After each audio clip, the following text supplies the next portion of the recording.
Welcome back. Let's continue with fields 12 through 23 of the CMS 1500 form. Let's navigate to the second tab where we can see that the physician field here is not filled in automatically because no physician was assigned on the home screen, let's say.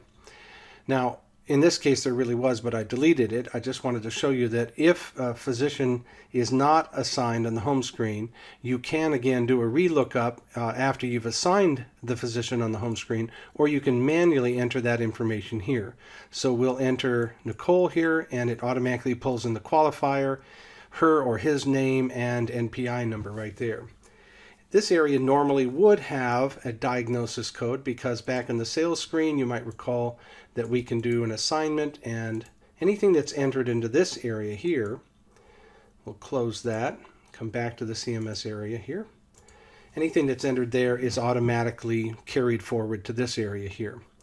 We also have some buttons over here. When I click right there, you can see that little list button. It allows me to add new ICD codes by clicking that button, delete a selected ICD code, whatever line, notice the gray mark on the left here, whatever line we're on will be selected and deleted. We can go to the first or the last row there. We can also show all records, or in this case I'll close it, but we can also activate or deactivate any of those if we don't want them to show up in our drop-down list of choices. If it gets too long, for example, you can just mark those active that are important to you.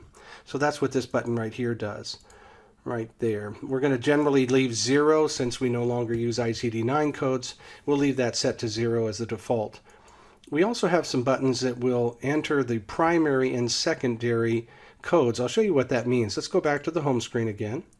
We'll come over to the second dot here. Again, you generally won't do this, but let's say in a situation with speech-language pathology, they may often work with a child over and over for a series of different appointments. And rather than having to enter that information every time, you can click this gear here, and I put up a couple already right there, but you can have it automatically put whatever information you want.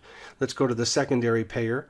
And we have a couple of different ones. That may be a different parent or different type of payer associated with that child.